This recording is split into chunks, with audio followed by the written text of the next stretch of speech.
ನಮಸ್ಕಾರ ಸ್ನೇಹಿತರೆ. ಅಪ್ಪನ ಹೆಸರಿನಲ್ಲಿರುವ ಮನೆ, ಜಮೀನು ಅಥವಾ ಇತರ ಆಸ್ತಿಯಲ್ಲಿ ಮಕ್ಕಳಿಗೆ ಜನ್ಮದಿಂದಲೇ ಹಕ್ಕು ಇದೆಯೇ? ತಂದೆ ತನ್ನ ಆಸ್ತಿಯನ್ನ ಯಾರಿಗಾದರೂ ಕೊಟ್ಬಿಟ್ರೆ ಮಕ್ಕಳು ತಡೆಯಬಹುದೇ? ಮಗಳಿಗೆ ಮಗನಷ್ಟೇ ಹಕ್ಕು ಇದೆಯೇ? ಈ ಪ್ರಶ್ನೆಗಳು ಪ್ರತಿಯೊಂದು ಕುಟುಂಬದಲ್ಲೂ ಒಂದು ಬಾರಿ ಆದರೂ ಬರುತ್ತವೆ. ಇವುಗಳಿಗೆ ಉತ್ತರ ಹುಡುಕೋಣ.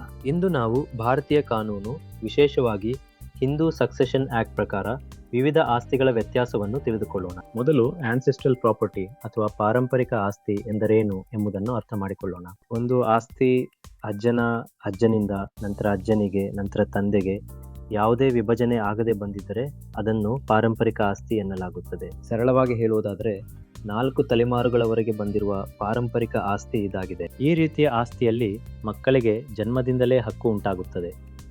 ಅಂದರೆ ಮಗು ಹುಟ್ಟಿದ ತಕ್ಷಣವೇ ಪಾಲುದಾರನಾಗುತ್ತದೆ. ಆದ್ದರಿಂದ ತಂದೆ ಒಬ್ಬರೇ ನಿರ್ಧಾರ ಮಾಡಿ ಸಂಪೂರ್ಣ ಆಸ್ತಿಯನ್ನು ಮಾರಾಟ ಮಾಡಲು ಸಾಧ್ಯವಾಗುವುದಿಲ್ಲ. ಇತರರ ಹಿತಾಸಕ್ತಿ ಮುಖ್ಯ. ಈಗ ಕೋಪಾರ್ಸಿನರಿ ಪ್ರಾಪರ್ಟಿ ಬಗ್ಗೆ ನೋಡೋಣ. ಇದು ಜಂಟಿ ಕುಟುಂಬದ ಆಸ್ತಿಯಲ್ಲಿ ಹಕ್ಕು ಹೊಂದಿರುವ ಸದಸ್ಯರ ಗುಂಪು. ಹಿಂದೆ ಈ ಹಕ್ಕು ಗಂಡು ಮಕ್ಕಳಿಗೆ ಮಾತ್ರ ಇತ್ತು. ಆದರೆ 2005ರಲ್ಲಿ ಹಿಂದೂ ಸಕ್ಸೆಷನ್ ಆಕ್ಟ್ಗೆ ಪ್ರಮುಖ ತಿದ್ದುಪಡಿ ಮಾಡಲಾಯಿತು. ಈ ತಿದ್ದುಪಡಿಯ ಸೆಕ್ಷನ್ 6 ಪ್ರಕಾರ ಮಗಳಿಗೆ ಕೂಡ ಮಗನಷ್ಟೇ ಸಮಾನ ಹಕ್ಕು ನೀಡಲಾಗಿದೆ. ಇಬ್ಬರೂ ಕೋಪಾರ್ಚನರ್ಸ್ ಆಗಿದ್ದಾರೆ.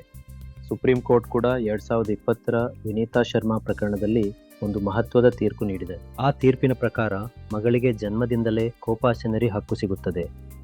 ತಂದೆ ಜೀವಂತವಾಗಿದ್ದಾರೆಯೇ ಇಲ್ಲವೇ ಎಂಬುದು ಮುಖ್ಯವಲ್ಲ. ಹೀಗಾಗಿ ಕೋಪಾರ್ಚನರಿ ಪ್ರಾಪರ್ಟಿಯಲ್ಲಿ ಮಗಳಿಗೆ ಮಗನಷ್ಟೇ ಸಮಾನ ಪಾಲು ದೊರೆಯುತ್ತದೆ ಎಂಬುದು ಈಗಿನ ಕಾನೂನು.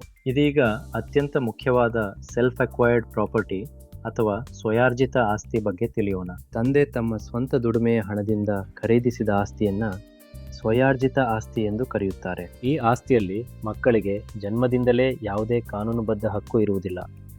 ತಂದೆಯೇ ಇದರ ಸಂಪೂರ್ಣ ಮಾಲೀಕರು. ಅವರು ಅದನ್ನ ಮಾರಾಟ ಮಾಡಬಹುದು, ಗಿಫ್ಟ್ ಇದ್ ಮೂಲಕ ಯಾರಿಗಾದ್ರೂ ಕೊಡ್ಬೋದು, ಅಥವಾ ವಿಲ್ ಬರಿಬಹುದು. ಮಕ್ಕಳು ತಂದೆ ಬದುಕಿರುವಾಗ ಈ ಆಸ್ತಿಯಲ್ಲಿ ಪಾಲು ಕೇಳುವ ಹಕ್ಕು ಸಾಮಾನ್ಯವಾಗಿ ಹೊಂದಿರುವುದಿಲ್ಲ. ಆದರೆ ತಂದೆ ಯಾವುದೇ ವಿಲ್ ಬರೆಯದೆ ನಿಧನರಾದರೆ ನಂತರ ಕಾನೂನುಬದ್ಧ ವಾರಸುದಾರರಿಗೆ ಆಸ್ತಿ ಹಂಚಿಕೆಯಾಗುತ್ತದೆ. ಗಮನಿಸಿ, ಯಾವುದೇ ಆಸ್ತಿಯ ಸ್ವರೂಪವು ದಾಖಲೆಗಳು ಮತ್ತು ಕುಟುಂಬದ ಇತಿಹಾಸದ ಮೇಲೆ ಅವಲಂಬಿತವಾಗಿರುತ್ತದೆ. ಪ್ರತಿ ಪ್ರಕರಣದ ಸತ್ಯಾಂಶಗಳು ಬೇರೆ ಇರುತ್ತವೆ. ಆದ್ದರಿಂದ ವಿವಾದ ಉಂಟಾದರೆ ವಕೀಲರ ಸಲಹೆ ಪಡೆಯುವುದು ಉತ್ತಮ. ಹೀಗಾಗಿ ನೆನಪಿಡಿ, ಈ 3 ಅಂಶಗಳು ಬಹಳ ಮುಖ್ಯವಾದವು. ಮತ್ತೊಮ್ಮೆ ನೋಡೋಣ.